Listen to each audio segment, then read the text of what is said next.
Tetapi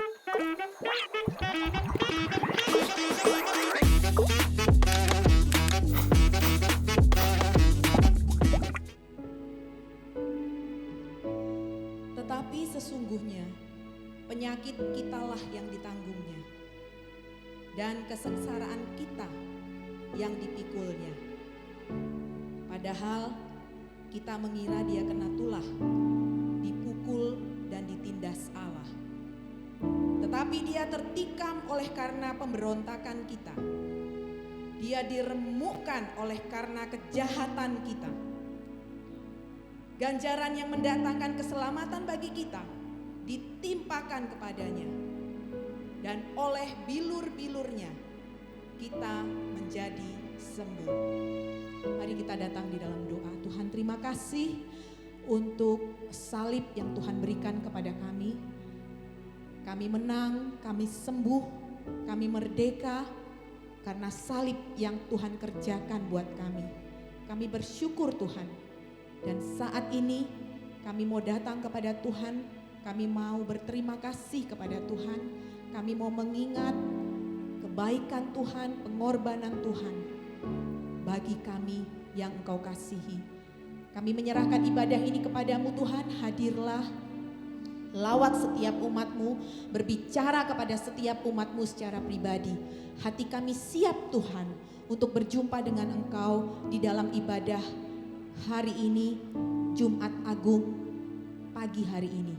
Kami mengucap syukur, kami bersukacita bersama Tuhan di dalam nama Tuhan kami Yesus Kristus. Kita semua yang siap bersyukur kepada Tuhan, katakan bersama-sama, amin, haleluya. Shalom, shalom. Siap memuji Tuhan, amin. Kita berdiri bersama-sama. Saya percaya kemenangan terjadi di tempat ini, amin. Karena salib Yesus yang memberikan kemenangan itu. Haleluya.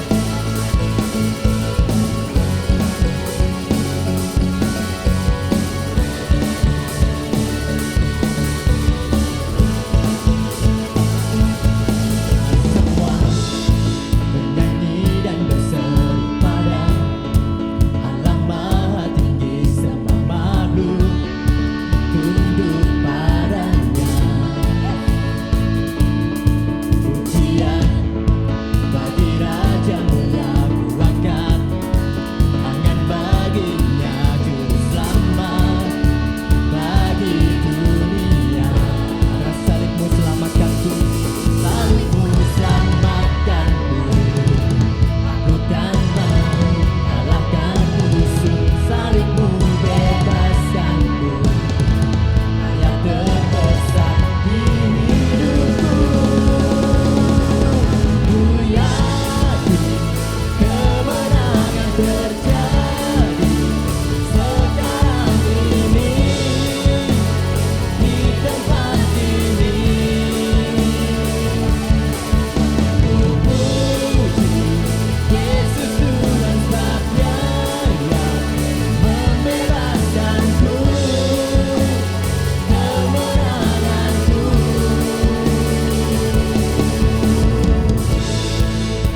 kasih untuk karya salib-Mu dalam hidup kami Tuhan.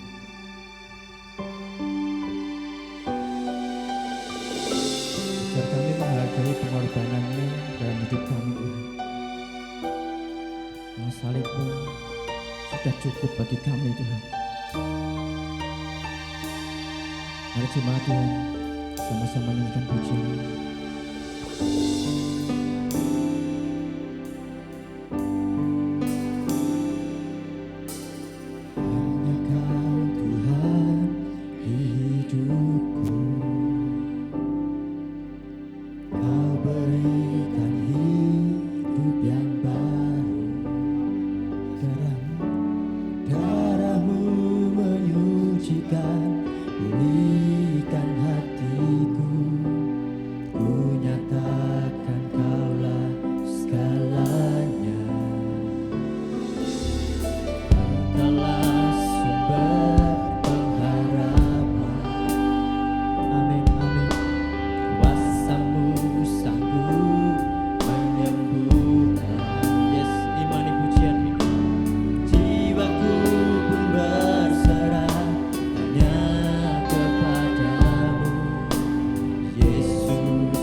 Sumber pengharapan.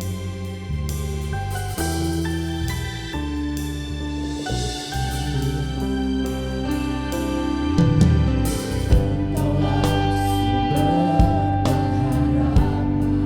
Kuasa-Mu sanggup menyembuhkan Tuhan. Amin. Yes.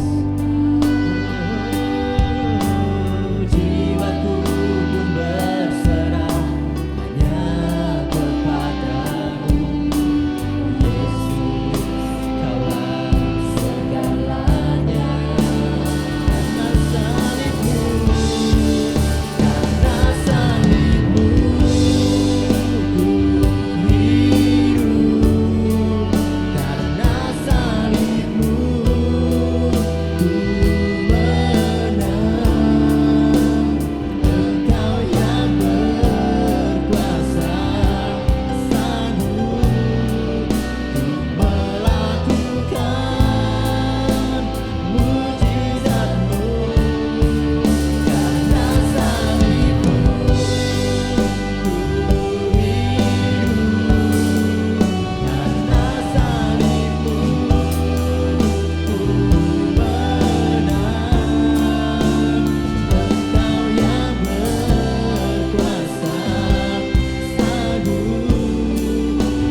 Kita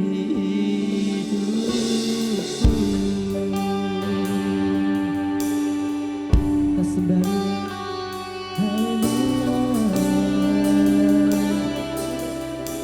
karena salibmu, karena salibmu, yes.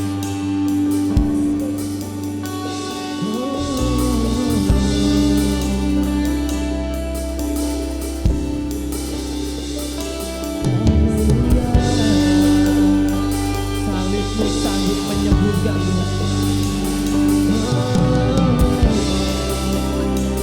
bukan dengan barang yang fana atau membayar hidup kami Tuhan.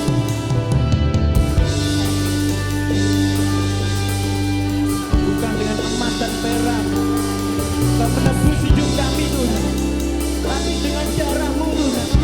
Dengan darah-Mu Kau berikan buat kami, Kau curahkan darah-Mu Tuhan sebagai karya penebusan bagi kami Tuhan. Oleh sebab itu Tuhan, pagi hari ini kami mau mengingat Tuhan, kami mau menghargai korban Yesus di kayu salib dalam hidup kami. Ajar kepada kami Tuhan, untuk tidak menyalibkan Engkau yang kedua kalinya Tuhan lewat hidup kami Tuhan. Ini kami pakai kami Tuhan, pakai kami jadi alat-Mu Tuhan. Kami percaya Tuhan, kami percaya di Good Friday pagi hari ini, di Jumat Agung pagi hari ini Tuhan, kesembuhan akan terjadi di tempat ini Tuhan. Mujizat-Mu akan terjadi di tempat ini Tuhan. Pelawatan-Mu akan terjadi di tempat ini Tuhan. Mari Tuhan, nyatakan kehadiran-Mu pagi hari ini Tuhan. Haleluya, haleluya.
Terima kasih, terima kasih. Bapak, sebentar kami akan mendengarkan firman-Mu. Kami serahkan jam pemberitaan firman-Mu dalam tangan-Mu. Hanya di dalam nama Yesus Kristus Tuhan, kami berdoa dan mengucap syukur. Kami siap mendengarkan firman Tuhan bersama-sama, katakan amin. Silakan duduk kembali. Baik saudara-saudara, shalom semuanya. Hari ini menjadi hari yang penting bagi kekristenan. Karena tanpa ada hari yang kita rayakan ini yang namanya Jumat Agung ya, di mana Yesus mati, maka kita semua akan menjadi orang yang percuma hidup di dunia, saudara. Karena kita pasti akan binasa. Itu sebabnya hari ini menjadi hari yang sangat penting. Dan kalau di depan kita ada salib, saudara, ini hal yang paling harus menjadi fokus kita dalam kehidupan kita sebagai orang percaya itu adalah salib. Kuasa salib Yesus, ya. Judul yang saya berikan sebetulnya adalah He died for me. Ya. He died for me. Dia itu mati bagi saya. Nah, itu sebabnya saya akan bicara tentang ini, kuasa salib Yesus ini. Salib itu sama dengan kasih, saudara-saudara. Kalau Tuhan mengatakan bahwa Tuhan itu mengasihi manusia, maka jalan keluarnya itu adalah salib. Dan saya berani mengatakan, saudara, karena Alkitab yang mengatakan ini, saudara, bahwa Allah di dalam kemahatauannya, saudara tahu bahwa Allah itu maha tahu? Allah itu maha mengerti? Amin. Tapi Allah di dalam kemahatauannya dan kemahamengertiannya tidak menemukan cara lain. Saudara, ini perlu perhatikan baik-baik, saudara. Tidak menemukan cara lain untuk menyelamatkan manusia kecuali melalui salib. Sering orang mengatakan Tuhan atau Allah ini punya dilema. Dilemanya di mana, saudara? Tentang manusia ini yang berdosa ini. Allah itu maha kasih. Semua setuju? Allah maha kasih? Berarti kalau Allah maha kasih, dia harus mengasihi saya dan saudara. Tapi di sisi yang lain, Allah itu maha adil. Kalau Allah maha adil, maka kalau ada orang yang bersalah, harus diapa, saudara? Dihukum. Saudara perhatikan, Tuhan itu seperti punya dilema. Kalau dia melaksanakan Allah maha adilnya, semua itu binasa. Kita semua masuk neraka, saudara. Tapi kalau Tuhan hanya melakukan maha kasihnya, berarti Tuhan kita itu bukan Tuhan yang benar. Masa ada orang salah dibiarkan? Betul enggak, saudara? Lalu ketemunya di mana, saudara? Ketemunya itu di salib. Kristus disalib itu adalah jawaban dari dilemanya Tuhan. Sebetulnya Tuhan tidak pernah punya dilema, saudara. Tapi saya ingin menggambarkan ini kepada saudara. Salib itu saya berani mengatakan itu adalah satu-satunya jalan atau satu-satunya cara untuk menyelamatkan saudara dan saya, orang yang berdosa, saudara. Jadi itu sebabnya, saudara, kita akan belajar apa yang terjadi melalui salib. Apa yang Alkitab katakan, saudara. Lalu saya kemudian Tuhan membawa saya kepada Mazmur 22 ayat 1 sampai 7, saudara. Ini adalah Mazmur mesianik. Saudara bisa melihat Alkitab saudara karena saya tidak tulis di sini, saudara. Mazmur pasal yang ke-22, ayat yang ke-1 sampai dengan ayat yang ke-7, saudara. Ini adalah Mazmur mesianik. Jadi ketika Yesus ada di salib, lalu dia mengatakan Eloi, Eloi lama sabachthani, saudara. Sebetulnya perkataan itu sudah pernah disampaikan oleh Daud dalam Mazmurnya. Ya, jadi Daud itu menyanyikan Mazmur mesianik yang menjadi nubuatan akan Mesias Yesus itu yang akan datang, saudara ya. Waktu Yesus ada di kayu salib, lalu dia mengatakan, Allahku, Allahku, mengapa engkau meninggalkan aku? Ya, Eloi, Eloi lama sabachthani. Ya, itu artinya bahwa semua yang terjadi itu sudah dipersiapkan, ya, sudah dipersiapkan. Mazmur 22 ayat 1 mulai saya akan bacakan, saudara. Saya langsung akan membaca sampai ayat yang ke-7, nanti kita akan pelajari bersama-sama. Untuk pemimpin biduan menurut lagu Rusa di Kala Fajar, Mazmur Daud. Aku berseru, tetapi engkau tetap jauh dan tidak menolong aku. Allahku, aku berseru-seru pada waktu siang, tetapi engkau tidak menjawab. Pada waktu malam, tetapi tidak juga aku tenang. Padahal engkau yang kudus yang bersemayam di atas puji-pujian orang Israel. Kepadamu nenek moyang kami percaya. Mereka percaya dan engkau meluputkan mereka. Ya. Kepadamu mereka berseru-seru dan mereka terluput. Kepadamu mereka percaya dan mereka tidak mendapat malu. Nah, ayat yang ke-7 ini, saudara. Dan ayat yang ke-1 lagi, ayat yang ke-8 ya, saudara ya. tetapi aku ini ulat dan bukan orang, celah bagi manusia, dihina oleh banyak orang. Semua yang melihat aku mengolok-olok aku. Mereka mencibirkan bibirnya, menggelengkan kepalanya, saudara. Nah, ini Mazmur Mesianik namanya, sudah dinubuatkan melalui Mazmur yang dinyanyikan oleh Daud. Tapi yang menarik hari ini, saudara, saya tidak tahu apakah saudara pernah mendengar firman Tuhan yang saya sampaikan ini. Kalau sudah pernah ya bersyukur, saudara akan ditambah dibuat mengerti. Tetapi saya berharap ini menjadi sesuatu yang baru buat saudara, ya, menjadi rema yang akan berbicara dalam hidup saudara. Yang pertama, saudara, Yesus rela menjadi ulat supaya kita menjadi alat. Karena ayat yang ke-7, ini sebenarnya ayat 7, saudara ya, saya pakai terjemahan lain jadi bisa ayat yang ke-6 maksudnya. Jadi ayat yang ke-7 kalau dalam LAI ya.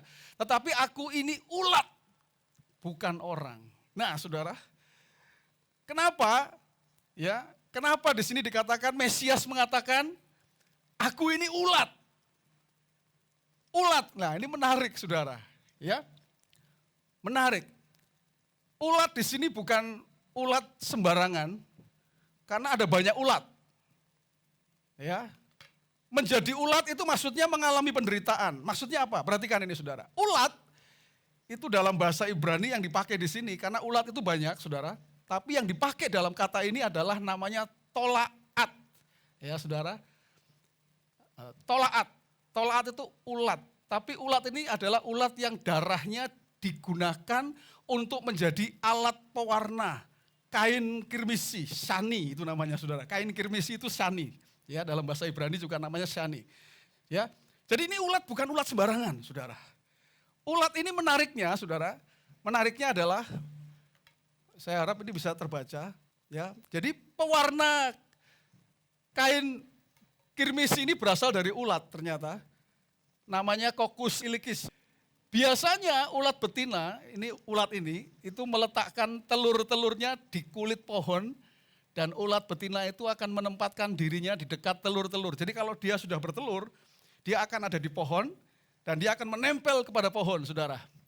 Ya, supaya telur-telur itu dilindungi ya, sebagai bentuk perlindungan. Ketika telur-telur tersebut mulai memakan tubuh ular betina, saudara, saya ini penggambaran dari Mesias yang mati di kayu salib. Perhatikan, saudara ya, bahwa ketika telur-telur tersebut mulai memakan tubuh ulat betina, maka tubuh ulat betina itu mengeluarkan darah yang menetesi dan menodai pohon tersebut. Jika waktunya bagi telur tersebut berubah menjadi seekor kumbang, maka darah yang keluar bisa dipergunakan sebagai pewarna pakaian. Kain yang dipakai untuk pembuatan kemah suci tabernakel salah satunya adalah menggunakan ini, saudara. Apa maksudnya, saudara? Kenapa di sini pakai ulatnya itu tolaat, bukan yang lain? Karena ini menggambarkan. Saudara, ini penggambaran yang bagus sekali ya tentang kematian Mesias, kematian Yesus. Jadi ulat itu, saudara, menempel kepada pohon ketika dia mulai bertelur. Dan ketika telurnya itu sudah mulai menjadi larva, saudara, itu makan tubuh induknya sendiri, saudara. Wow, itu saya baca ini merinding, saudara. Waktu saya baca ini, saudara. Wow, itu penggambaran Yesus. Yesus itu tubuhnya hancur, saudara. Hancur dan meneteskan darah. Dikatakan itu ulat itu kemudian meneteskan darah. Supaya apa, saudara? Supaya anak-anaknya itu tetap hidup. Supaya telur-telurnya itu tetap hidup dan dia bisa terbang sebagai kumbang. Ya. Jadi gambaran ini, saudara, yang hari ini kita belajar bersama-sama penderitaan yang Yesus alami itu kenapa ditulis seperti ulat. Mesias itu seperti ulat. Ternyata ini, saudara, ini gambarnya seperti ini, saudara. Ini adalah tolaat ini, saudara. Dia nempel dan ketika hancur, dia menjaga anak-anaknya supaya hidup, saudara. Dia rela mati, tubuhnya hancur, saudara. Darahnya menetes. Dan ini, saudara, yang menetes ini, inilah yang diambil ya, tempayak ini. Diambil kemudian dikeringkan untuk menjadi zat pewarna. Ya, pewarna pakaian yang disebut sebagai kirmisi. Ya, disebut sebagai kirmisi. Jadi ini menarik sekali gambaran ini, saudara. Artinya apa, saudara? Artinya ulat tersebut rela mati. Ya, ia menempel kepada kayu. Saya itu waktu baca ini saudara, saya itu ingat Yesus itu tetap nempel di kayu salib. Dia tidak turun dari kayu salib saudara. Padahal dia bisa kalau dia mau saudara. Tapi dia tidak lakukan. Karena waktu dia ada di kayu salib, dia nempel di kayu salib. Dia itu sedang memikirkan nama-nama saudara di sana saudara. Nama Joni Lumondo, nama Frande Kudito. Orang-orang yang berdosa, yang kalau dia turun dari salib, maka kita binasa, saudara-saudara. Dia bisa suruh malaikatnya, saudara, untuk menolong dia bisa. Tapi dia tidak pernah lakukan, dia tetap menempel di kayu salib. Saya sering mengatakan, saudara, apa yang membuat dia tidak bisa turun dari kayu salib? Bukan tentara Romawi, bukan kekuasaan Romawi pada waktu itu yang membuat dia tidak bisa turun dari kayu salib, saudara. Tidak, tetapi oleh karena kasihnya kepada saya dan saudara. Itu yang membuat dia tetap menempel di kayu salib, saudara. Seperti ulat ini. Dan tubuhnya hancur, saudara. Saya ingin katakan kepada saudara, di masa itu, atau mungkin bahkan sampai sekarang ini, saudara, hukuman penyalipan itu adalah hukuman yang paling membuat orang menderita, saudara. Menderitanya itu totalitas, baik tubuh, jiwa, baik roh, saudara, semuanya itu terhukum secara totalitas. Ya saudara, secara fisik pasti orang yang dihukum mati itu inginnya cepat mati saja saudara. Kenapa? Justru penderitaan yang paling sakit itu adalah ketika dia saat-saat menjelang sampai mati itu saudara. Kenapa? Karena darahnya itu harus habis, airnya itu harus habis saudara, air dan darah itu. Menderita sekali saudara kalau orang dalam kondisi itu. Dan itu sebabnya orang Yahudi saudara agak jengkel sama Mel Gibson saudara ya, berkaitan dengan apa itu film The Passion of the Christ itu saudara. Kenapa? Mereka benci kenapa saudara? Karena film The Passion of the Christ itu menggambarkan orang Yahudi itu kejamnya minta ampun saudara. Kejam gitu. Karena yang minta disalib itu orang Yahudi. Salibkan dia saudara. Itu orang Yahudi yang minta. Karena itu hukuman ya. Saya pernah ke Israel saudara, dan itu Golgota itu sangat kelihatan sekali. Orang ya itu kalau jalan ya memasuki Yerusalem itu kelihatan itu saudara. Ya, bahwa ada kalau orang disalib kelihatan sekali. Ditelanjangi di sana saudara. Wah, itu adalah penderitaan yang mengerikan saudara. Tapi ini gambaran yang menarik hari ini kita pelajari saudara. Itu sebabnya ditulis seperti ulat, tubuhnya hancur. Yesus betul-betul hancur saudara, dia dicambuk. Ya, dicambuk. Orang Romawi mencambuk itu 40 kali pukulan saudara. Ya, sekali cambukan itu sampai 40 pukulan gitu saudara. Jadi cambuknya sampai 40 berhenti. Nanti cambuk lagi 40 kali lagi. Seperti itu saudara. Kalau Paulus bilang 40 kurang 1, hampir 40 saudara ya. Hampir 40. Yesus itu dicambuk sedemikian rupa. Dan matanya itu ada 3 kalau cambuknya orang Romawi saudara. Cambuk kemudian dicabut itu ada kailnya, ada matanya. Wah, itu saya membayangkan itu saja saudara ya. Saudara lihat film The Passion of the Christ itu. Itu gambaran yang luar biasa saudara. Betapa tubuhnya itu hancur saudara. Untuk apa dia mau seperti itu? Untuk saya dan saudara. Untuk anak-anaknya. Kalau ulat ini supaya anak-anaknya bisa terbang saudara-saudara. Supaya anak-anaknya hidup bebas dari dosa. Tidak binasa saudara-saudara. Di sini dikatakan apa saudara? Ulat tersebut melakukan itu supaya anak-anaknya bisa hidup. Gambaran yang Yesus lakukan di kayu salib saudara. Itulah sebabnya saya mengatakan hari ini menjadi hari yang sangat penting buat kita. Karena Yesus sudah melakukan semuanya. Bagi saya di atas kayu salib saudara-saudara. Kalau hari ini saudara tidak menyadari itu, mulai mengerti saudara, bahwa wah Tuhan kita, khususnya Yesus itu luar biasa. Perhatikan saudara, ini saya membandingkannya nih, darahnya itu mirip saudara ya, ini darah hasil dari ulat itu saudara ya. Dan itu kayu-kayu keringnya nanti dikeringkan lalu dibuat pewarna itu saudara. Kirmisi, kirmis bahasa Arabnya itu kirmis saudara ya. Kemudian bayangkan sama saudara, Yesus menempel di kayu salib. Saudara, Yesus tidak mau lepas dari kayu salib saudara. Untuk apa? Untuk saya dan saudara. Supaya apa? Tadi saya mengatakan dia rela jadi ulat. Supaya kita bisa jadi alat, saudara. Alat apa? Alatnya Tuhan dipakai untuk menyatakan kemuliaannya Tuhan. Katakan amin, saudara. Karena saya ingin katakan, supaya yang pertama ini, saudara, supaya anak-anaknya itu tetap hidup. Itu yang jadi fokusnya ulat. Sama, Yesus mati juga supaya anak-anaknya hidup. Hidup yang kekal. Supaya apa? Supaya kita tidak binasa, tetapi kita mendapatkan hidup yang kekal. Ya, amin saudara. Tapi yang kedua ternyata yang seperti saya sampaikan minggu yang lalu, kita ini bukan hanya sekedar hidup diselamatkan mendapat hidup yang kekal, tapi Tuhan mau supaya hidup kita juga menjadi hidup yang dipakai Tuhan untuk menjadi alatnya Tuhan, untuk kemuliaan Tuhan. Tidak cukup jadi orang Kristen diselamatkan. Tidak saudara, Yesus mati di kayu salib itu tujuannya supaya apa? Kita selamat tapi juga kita hidupnya dipakai oleh Tuhan selama kita hidup di dunia. Yesus mati di salib bukan hanya supaya kita bebas dari dosa dan diselamatkan.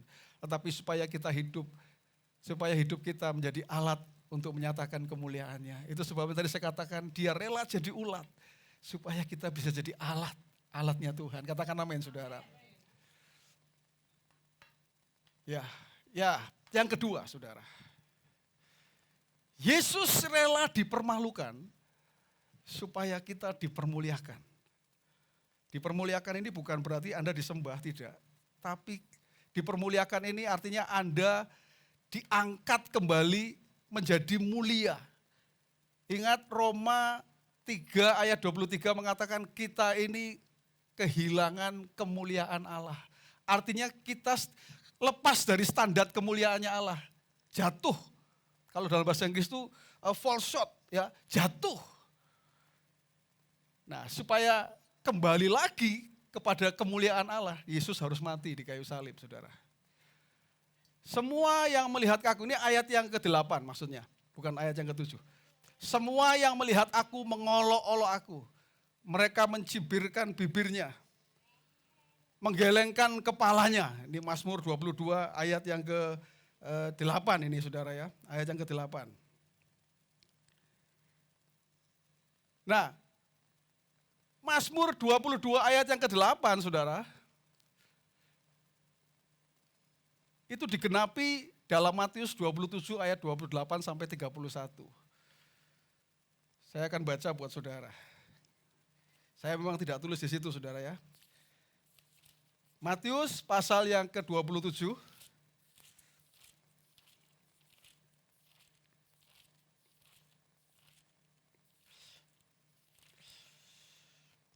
Ayat yang ke-28 sampai 31.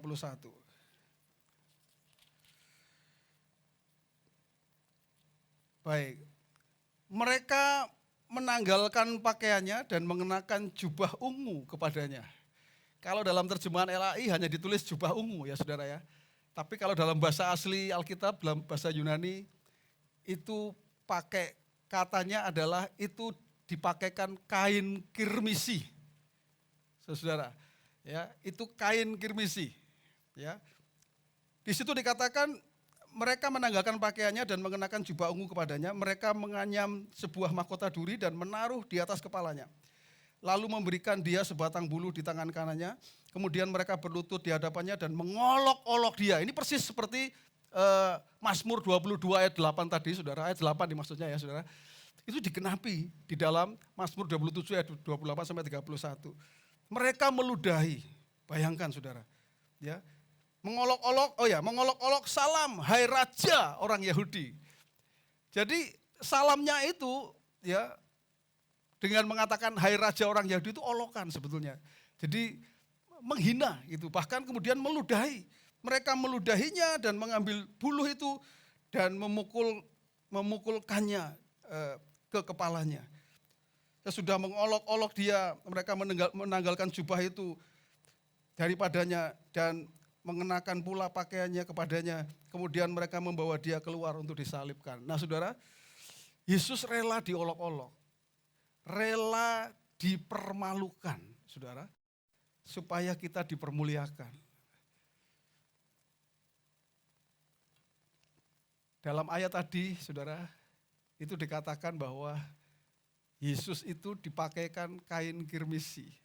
Saudara tahu, kain kirmisi itu adalah kain yang dipakai oleh orang-orang yang punya kekuasaan, saudara. Ini bukan kain sembarangan. Ya, ini kain kalau orang di masa kerajaan Roma itu namanya red people. Red people itu adalah orang yang pakai kain merah, saudara. Kain merah itu kirmisi.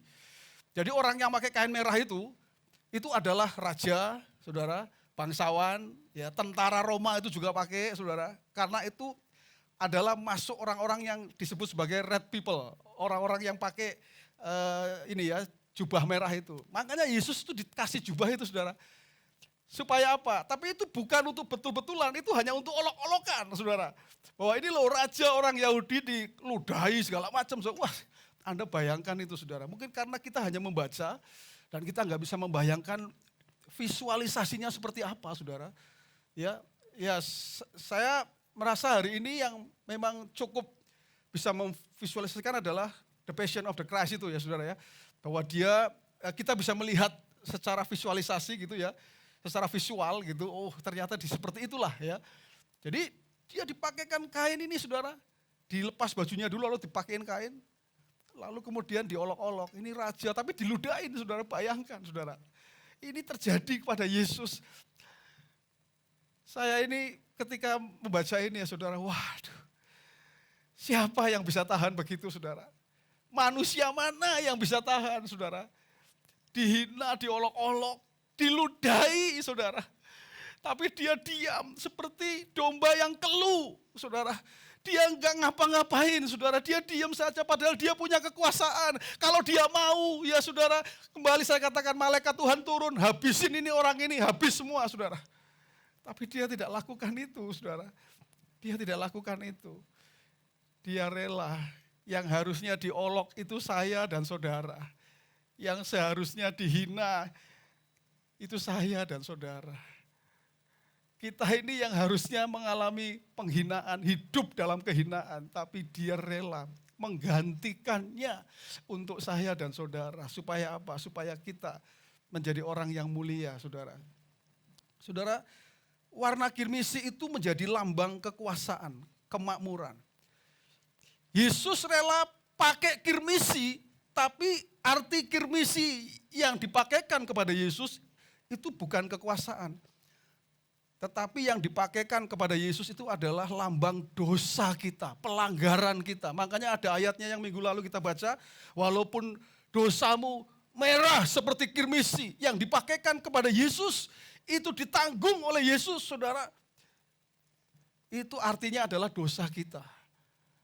Walaupun dosa kita merah seperti kirmisi, saudara, Yesus rela tanggung supaya Anda betul-betul pakai kirmisi yang sesungguhnya, supaya Anda pakai kain yang sesungguhnya. Secara gambarannya seperti itu, saudara, yaitu apa? Kain kirmisi yang melambangkan apa, saudara? Kemuliaan. Karena kirmisi berbicara tentang kemuliaan. Di sini dikatakan, saya membaca, saudara, di ensiklopedia, saudara, bahwa kirmisi itu melambangkan kekuasaan, kemakmuran, kemewahan, ya, mulia, itu, saudara. Jadi Tuhan mau supaya apa? Kita betul-betul pakai kain kirmisi, saudara. Supaya apa? Supaya hidup kita itu mulia. Tadi saya katakan, dia rela dipermalukan supaya kita dipermuliakan. Itulah yang dilakukan oleh ulat, saudara. Ulat itu bukan hanya saja, ya, ulat itu tidak hanya saja, saudara, ulat tidak hanya saja, saudara, supaya kita hidup, supaya anak-anaknya hidup, tidak. Tetapi ternyata ulat itu kematiannya mempersiapkan apa yang disebut kain kirmisi, bahan pewarna kain kirmisi, saudara, yang melambangkan kemuliaan. Artinya apa saudara? Artinya kematian Yesus bukan hanya supaya kita tetap hidup, dapat hidup kekal, tidak. Tetapi yang kedua ini saudara, supaya apa? Supaya kita itu memakai kain kirmisi, kain kemuliaan, itu gambarannya saudara. Tuhan ingin supaya saya dan saudara tidak hanya sekedar selamat, saudara tidak. Tapi selama kita hidup di dunia, Tuhan mau supaya kita hidup mengalami kemuliaannya Tuhan, saudara. Kemuliaannya Tuhan itu artinya apa? Anda hidup di dalam berkat-berkatnya Tuhan. Simple saja, saudara. Dan hidup saudara akan menjadi berkat. Diberkati untuk jadi berkat, gitu aja, saudara. Hidup dalam kemuliaan itu seperti itu. Ya, tidak stop hanya diberkati, tapi Anda diberkati dan jadi berkat. Itu hidup dalam kemuliaan. Makanya Tuhan mau supaya apa?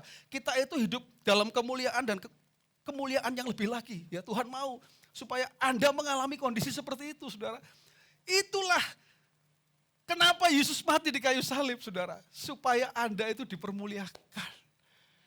Dia tidak hanya ngomong nanti hidup yang kekal sesudah kematian. Tidak hanya fokus ke sana. Tapi gimana nih, bagaimana hidup di dunia ini?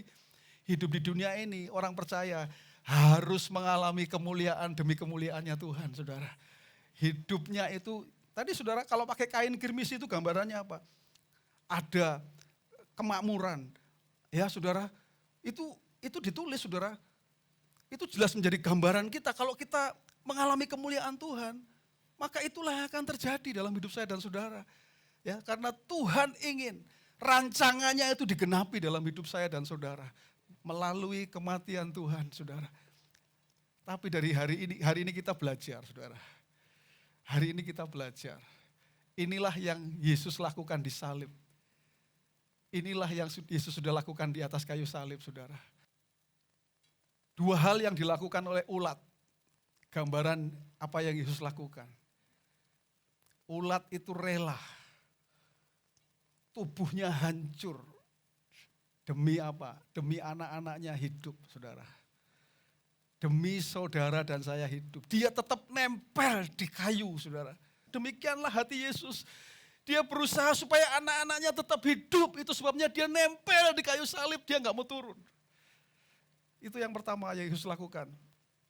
Gambaran ulat tadi. Tapi ulat tadi, gambaran yang kedua, dia mempersiapkan yang disebut kain kirmisi. Karena kain kirmisi hanya adalah kain yang zat pewarnanya itu adalah dari ini, saudara ya. Dari ulat ini. Kalau yang lain tidak disebut sebagai kirmisi, saudara. Artinya apa? Artinya ya disiapkan untuk menjadi mulia hidupnya. Saya dan saudara dipersiapkan untuk apa? Untuk menjadi orang percaya yang mengalami kemuliaan demi kemuliaan Tuhan, saudara. Saudara, orang hidup dalam kemuliaan itu bukan berarti tidak punya masalah. Justru masalah itu akan membuat kita mengalami kemuliaan demi kemuliaan, saudara. Dan Yesus mati. Yesus mati supaya kita mengalami kehidupan yang seperti itu, saudara. Saudara, ya Tuhan mau supaya mengalami kondisi yang seperti itu. Hidup dalam kemuliaan Allah, diberkati untuk jadi berkat, saudara. Kalau dua hal ini tidak terjadi, rasanya sia-sia Yesus mati, saudara. Rasanya sia-sia kalau dia mau jadi ulat. Karena dia mau kita jadi alat, saudara. Rasanya sia-sia kalau dia dipermalukan sedemikian rupa. Karena sesungguhnya dia mati supaya kita dipermuliakan, saudara. Hidup terhormat, dignity, saudara. Terhormat. Ya, ingat kirmisi itu berbicara tentang bangsawan. Hidupnya terhormat gitu loh, saudara. Ya, enggak asal-asalan hidupnya. Hidupnya jadi berkat. Itu, saudara. Dan itulah yang Tuhan mau. Waktu saya membaca ini dan saya mempelajari ini, Tuhan, kalau setiap orang percaya mengerti kebenaran ini,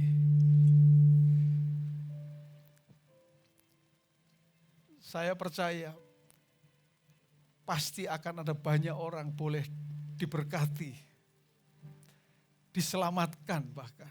Banyak orang percaya kepada Yesus. Faktanya hari ini Yesus sudah mati, tetapi ada banyak orang Kristen yang hidupnya tidak terhormat sama sekali, saudara. Karena kelakuannya sendiri, saudara. Dia tidak tahu bahwa Yesus sudah rela mati sedemikian rupa. Dia rela melakukannya untuk saya dan saudara. Jumat Agung 2023, Anda mendapat satu kebenaran yang bahkan mungkin Anda belum pernah dengar ini. Ulat, Yesus rela jadi ulat, saudara. Enggak diperhitungkan. Tapi karyanya luar biasa untuk saya dan saudara. Amin, saudara. Hari ini, sebelum pulang dari tempat ini, saudara, engkau cek hidupmu masing-masing. Oke, saya sudah terima Yesus sebagai Tuhan dan Juru Selamat. Oke, itu berarti apa yang Yesus lakukan yang pertama, ulat jadi alat. Ya, Anda terima Yesus dan kemudian Anda dipakai jadi alatnya Tuhan.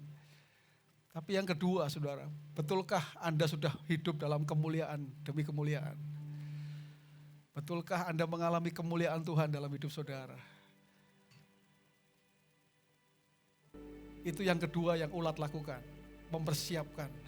Darahnya tercurah, mengucur untuk mempersiapkan kain yang disebut kain kirmisi, yaitu kain kemuliaan yang dipersiapkan bagi saya dan saudara.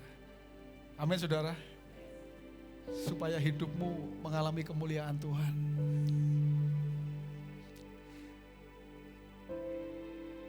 Kita tundukkan kepala kita bersama-sama, saudara.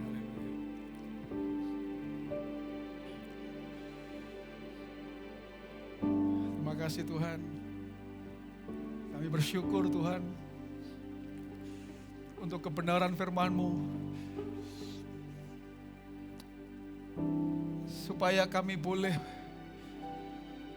memeriksa hidup kami masing-masing ya Tuhan. Dan kami kembali boleh mengingat apa yang Engkau lakukan di atas kayu salib Tuhan.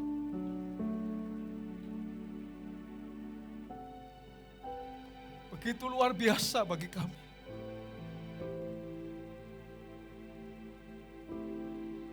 Bukan karena tentara Romawi yang membuat Engkau tidak bisa turun dari kayu salib. Bukan karena kekuasaan Romawi pada waktu itu yang membuat Engkau tidak bisa turun dari kayu salib. Bukan karena paku yang terlalu kuat yang membuat Engkau tidak turun dari kayu salib. Tetapi oleh karena Engkau mengasihi kami Tuhan. Dan kami percaya ketika Engkau ada di kayu salib, nama-nama kamilah yang Engkau pikirkan ya Tuhan. Nama-nama kamilah yang ada di pikiran-Mu. Supaya kami menjadi orang-orang yang tetap hidup. Mengalami hidup kekal. Memiliki keselamatan hidup yang kekal, tidak binasa. Terima kasih untuk gambaran yang luar biasa. Ulat yang tubuhnya hancur. Hancur ketika anak-anaknya memakan tubuhnya. Mari renungkan saudara, di waktu yang baik. Waktu yang baik buat kita untuk merenungkan. Siapakah kita saudara? Siapakah saya dan saudara? Sehingga dia rela melakukan itu untuk saya dan saudara. Terima kasih Tuhan Yesus. Terima kasih Tuhan.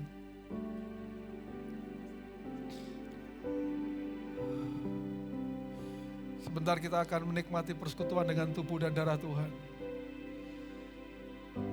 Pakai waktu ini saudara, untuk menyadari betapa Tuhan sangat mengasihi saudara. Lebih dari siapapun yang mengasihi saudara. Itu sebabnya masuk dalam persekutuan dengan tubuh dan darah Tuhan dengan satu pengertian kembali yang benar. Terima kasih Tuhan, di dalam Jumat Agung ini Tuhan, kami kembali diingatkan akan korban-Mu bagi kami yang begitu luar biasa ya Tuhan. Salib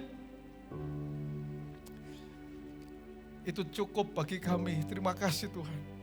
Kami hanya mau memandang salib-Mu Tuhan. Apapun yang terjadi dalam hidup kami tetap akan melihat salib-Mu Tuhan. Salib-Mu. Karena salib-Mu ku hidup.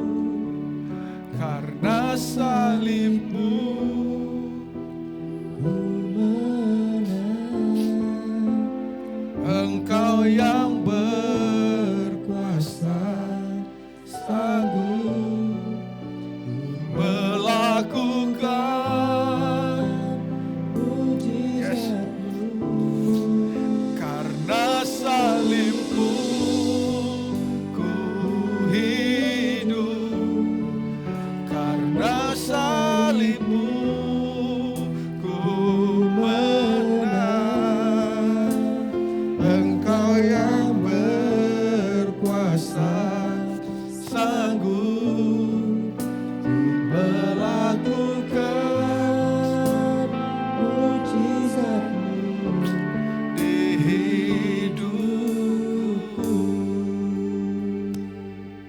Lagu ini sesuai dengan apa yang kita dengar hari ini, saudara.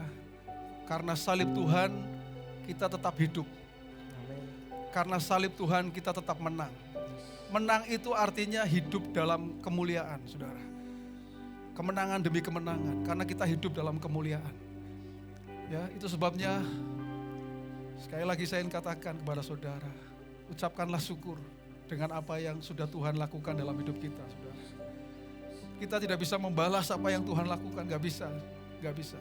Yang hanya kita bisa lakukan adalah kita bersyukur dengan apa yang Tuhan lakukan. Dan kita ingin supaya hidup kita dipakai oleh Tuhan untuk menyatakan kemuliaan Tuhan. Katakan amin, saudara. Karena salib-Mu, amin, ku hidup. Karena salib-Mu ku menang. Engkau yang berkuasa sanggup melakukan mujizat-Mu di hidupku. Mari jemaat Tuhan, kita angkat roti dengan tangan kanan kita. Yang di tangan kita ini adalah lambang dari tubuh Tuhan. Seperti ulat yang hancur. Tubuhnya hancur. Yesus dicambuk, tubuhnya hancur, saudara. Dan apa yang di tangan kita ini lambang dari tubuh Tuhan. Firman Tuhan berkata demikian. Sebab apa yang telah kuteruskan kepadamu telah aku terima dari Tuhan. Yaitu bahwa Tuhan Yesus pada malam waktu ia diserahkan mengambil roti. Dan sesudah itu ia mengucap syukur atasnya. Ia memecah-mecahkannya dan berkata, inilah tubuhku yang diserahkan bagi kamu. Perbuatlah ini menjadi peringatan akan aku. Tubuhnya hancur supaya kita tetap hidup. Amin, amin. Mendapat hidup yang kekal. Dia rela mati secara demikian supaya hidup kita diangkat. Hidup kita bebas. Terima kasih Tuhan. Kami bersyukur Tuhan. Karena kami boleh menikmati persekutuan dengan tubuh-Mu. Itu sebabnya Tuhan, kami dengan sukacita, kami mau Tuhan menikmati persekutuan dengan tubuh-Mu ini Tuhan. Kami akan makan bersama-sama. Mari jemaat Tuhan katakan, di dalam nama Tuhan Yesus Kristus. Mari kita makan bersama-sama.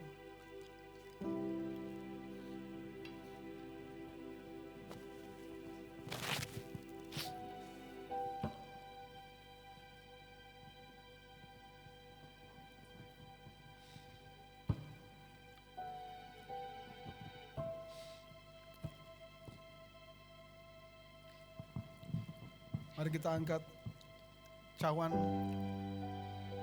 Kita menghargai darah Kristus. Darah yang tercurah. Setetes darah Kristus cukup bagi kita, saudara. Amin.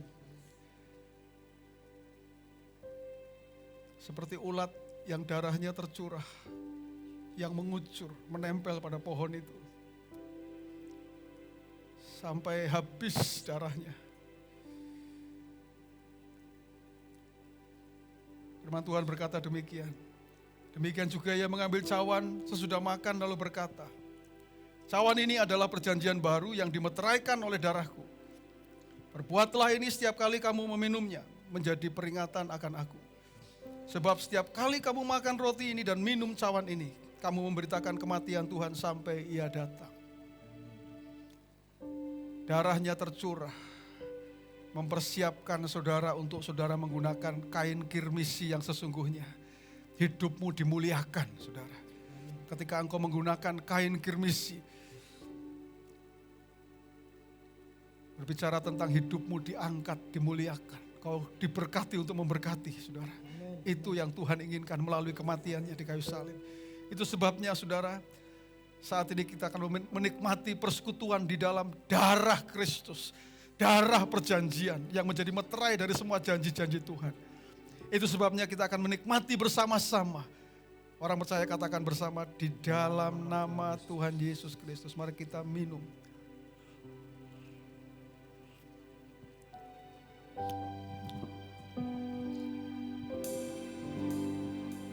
Mari kita sembah Dia, saudara. Sembah Dia, mari. Pakai waktu ini untuk menyembah Dia, bersyukur untuk kebaikannya, bersyukur untuk pengorbanannya, bersyukur untuk apa yang Yesus lakukan, bersyukur,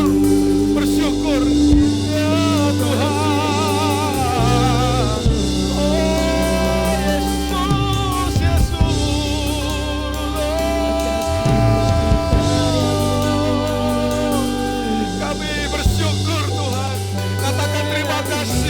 Katakan kami bersyukur, katakan kami berterima kasih Tuhan atas kebaikan-Mu, atas pengorbanan-Mu bagi kami.